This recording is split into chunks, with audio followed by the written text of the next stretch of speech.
Selamat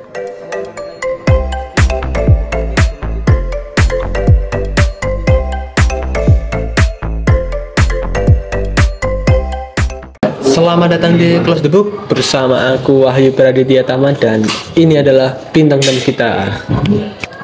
Gimana kabarnya? Baik, alhamdulillah. Tadi berangkatnya aman nggak? Aman dong.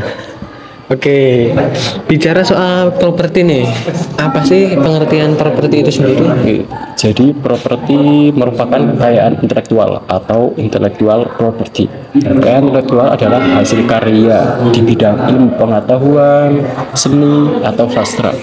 Kalau di properti itu kan udah pasti ada hak cipta. Nah, untuk pengertian dari hak cipta itu gimana? Hak cipta itu hak eksklusif bagi pencipta atau penerima hak untuk mengumumkan atau memperbanyak ciptaannya. Untuk hak eksklusif sendiri itu yang dimaksud itu yang gimana? Jadi dengan adanya hak eksklusif, maka tidak seorang pun yang diperbolehkan untuk mengumumkan, memperbanyak atau menyewakan ciptaannya tanpa izin dari penciptanya. Nah, kalau di hak cipta itu kan udah pasti ada unsur-unsur tersendirinya kan. Unsur-unsur itu tuh apa aja sih? Oke. Jadi di dalam hak cipta ada dua unsur. Yang pertama hak ekonomi. Hak ekonomi adalah hak untuk mendapatkan manfaat ekonomi atas ciptaan serta produk hak terkait. Lalu yang kedua hak moral.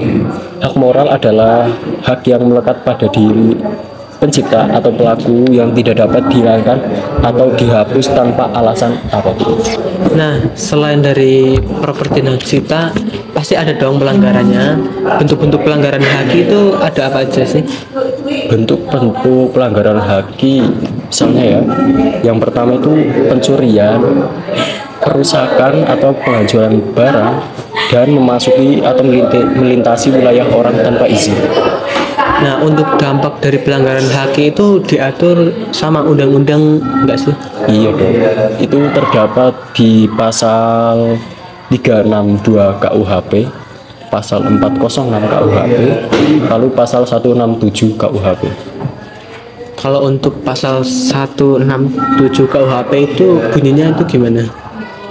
Pasal 167 KUHP berbunyi ayat pertama, barang siapa memaksa masuk ke dalam rumah orang, ruangan atau pekarangan tertutup yang dipakai orang lain dengan melawan hukum atau berada di situ dengan melawan hukum dan atas permintaan yang berhak atau suruhannya tidak pergi dengan segera, diancam dengan pidana penjara paling lama 9 bulan atau denda paling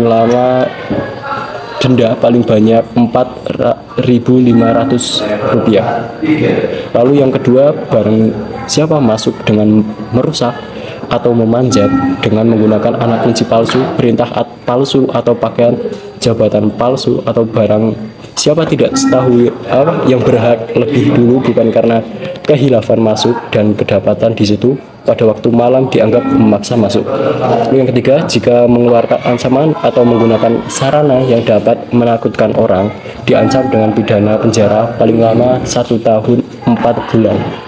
Yang terakhir, pidana tersebut dalam ayat 1 dan 3 sepertiga jika yang melakukan kejahatan 2 orang atau lebih dengan bersekutu.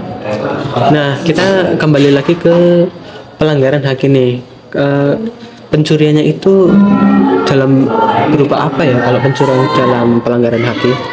Oke, pencuriannya itu bisa terjadi di dunia maya yang bisa berupa pencurian data digital, baik yang berisikan data transaksi keuangan milik orang lain maupun data yang menyangkut program atau data yang menyangkut hal-hal yang bersifat rahasia gitu misalnya.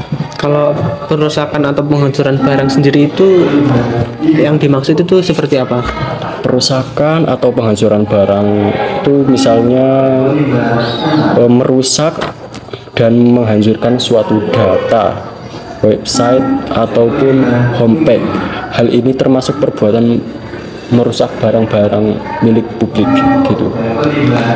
Oke, jadi itu pelanggaran-pelanggaran hak itu tercantum ya di undang-undang. Iya dong.